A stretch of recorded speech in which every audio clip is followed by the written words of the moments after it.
Assalamualaikum warahmatullahi wabarakatuh dan selamat sejahtera. Dalam video ini kita akan belajar bagaimana untuk membuat operasi tambah untuk pecahan. Baik, jadi dalam video ini kita akan memfokuskan bagaimana untuk tambah pecahan wajah dan pecahan wajah. Baik, kita terus kepada soalan kita yang pertama. Baik, okey. Ada satu soalan di sini. Okey, 3/7 tambah 2/7. Okey, sama dengan. Okey, baik. Sebelum kita jawab soalan ni, mari kita lihat apakah langkah-langkah untuk menjawab soalan ini. Baik. Yang pertama, lihat semua penyebut. Sekiranya sama, baru boleh mulakan operasi tambah. Okey. Jadi tengok penyebut. Ingat lagi penyebut nombor yang mana? Okey, penyebut nombor yang di bawah. Okey, bagus. Okey, jadi tengok semua penyebut. Okey, adakah sama? Okey, sekiranya sama, kita boleh mulakan operasi tambah. Sekiranya penyebut berlainan, samakan penyebut terlebih dahulu sebelum mulakan operasi tambah. Okey, jadi untuk soalan ni penyebutnya sama. Okey, jadi kita boleh mulakan. Tapi sebelum tu ingat peringatan daripada cikgu. Hanya tambah pengangka. Okey, pengangka nombor yang di atas. Penyebut nilainya sama.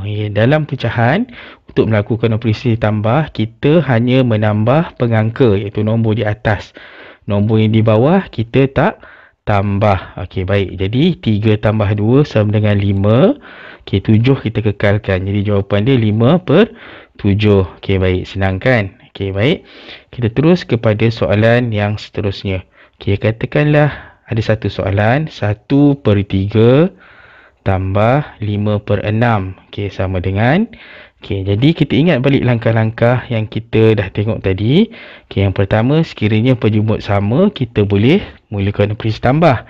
Tapi sekarang ni, soalan ni, penyebutnya berlainan. Okey, ada penyebut yang 3.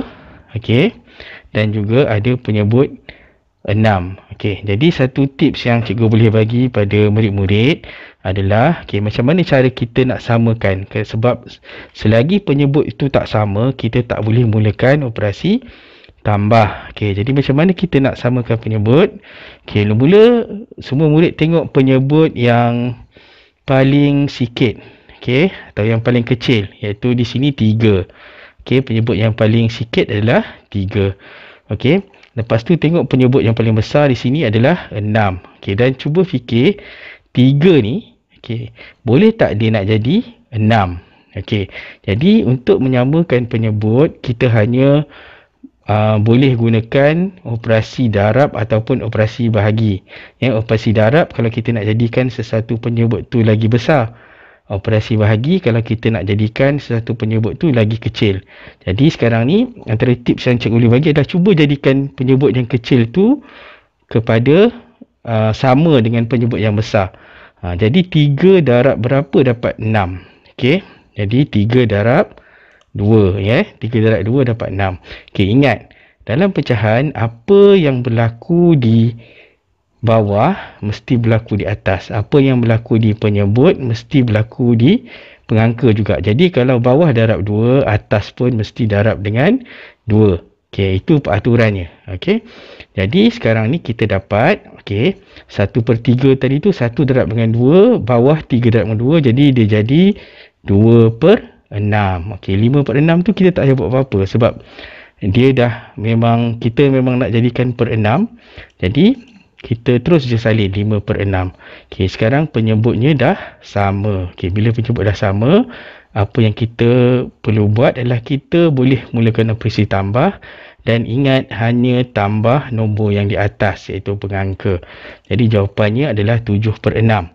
Okey, kita tak akan berhenti dekat sini sebab kalau kita tengok di sini, jawapan ni adalah dalam bentuk pecahan tak wajar.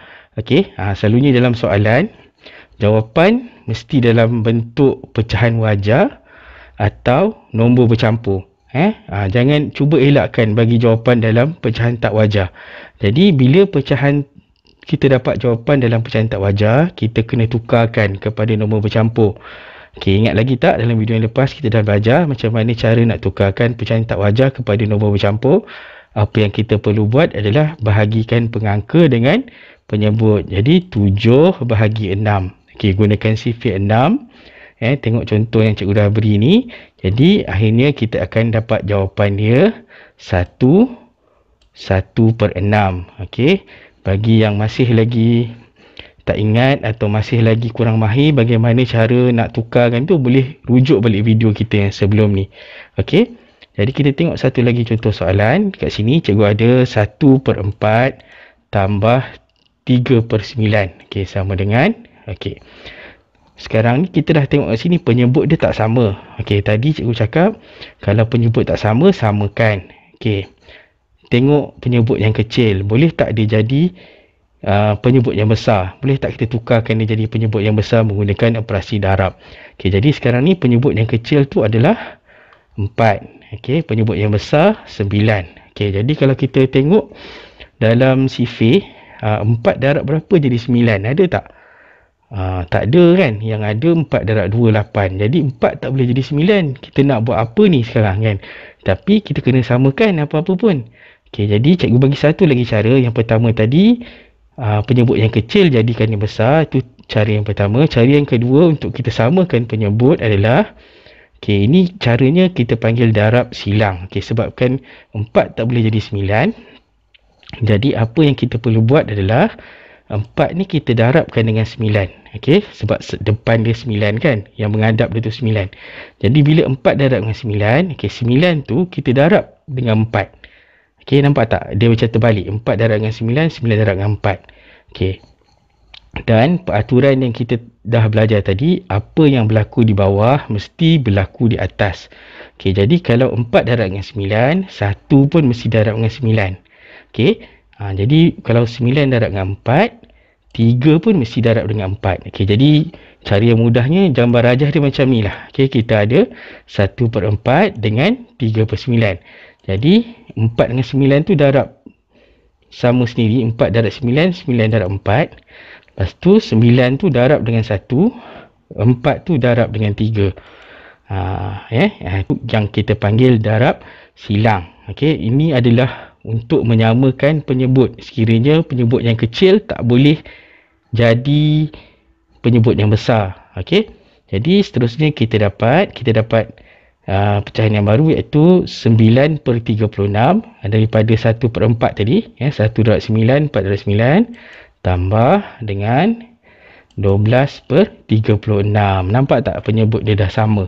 Okey, bila dah penyebut dah sama, baru kita boleh mulakan operasi tambah. Ingat, tambah pengangka sahaja. Jadi 9 tambah 12 sama dengan 21. 21/36. Okey, ini pecahan wajar ke pecahan tak wajar? Betul, ini adalah pecahan wajar sebab atas kecil, bawah besar. Okey, jadi boleh berhenti kat sini tak? Okey, ada satu lagi cara untuk kita jawab. Okey, di samping jawab, kita biarkan jawapan dalam pecahan wajar ataupun nombor bercampur, kita mesti pastikan jawapan kita adalah dalam pecahan yang termudah ataupun terkecil. Maknanya kita boleh mudahkan pecahan ni lagi. Kita boleh jadikan pecahan tu lagi kecil. Jadi kalau kita hafal sifir, tu sebab pentingnya cikgu cakap hafal sifir. Kita boleh kenal pasti ataupun kita boleh tahu 21 dengan 36 ni ada dalam sifir berapa. Okey, dalam contoh ni cuba kita tengok sifir 3. Okey, ni adalah sifir 3. Okey, cuba cari 21, ada tak? Kita 21. Okey, cuba tengok ada tak 36? Ada 36. Okey, jadi kita boleh mudahkan menggunakan sifir 3. Okey, untuk mudahkan pecahan atau untuk kecilkan pecahan, kita gunakan operasi bahagi. Okey, jadi 21 boleh dibahagi dengan 3 dan 36 pun boleh bahagi dengan 3. Ingat, apa berlaku di atas mesti berlaku di bawah. Apa berlaku di bawah mesti berlaku di atas. 21 bahagi 3 sama dengan, okey, 21 kedudukan yang ke berapa? Kedudukan yang ke 7. Okey, 36 kedudukan yang ke 12. Okey, jadi ini kita boleh dapat dengan selalu buat latihan dan kita hafal sifir. Okey, jadi akhirnya kita dapat 7/12. Okey, itu boleh mudahkan lagi tak? Kalau kita tengok tak boleh mudahkan, ya. Ini adalah pecahan yang termudah, ya, ataupun yang paling ringkas. Jadi ini sahaja daripada cikgu. Sekiranya murid-murid tak faham, dia boleh ulang semula video ni untuk dapat kefahaman yang lebih. Okey, sekian, terima kasih.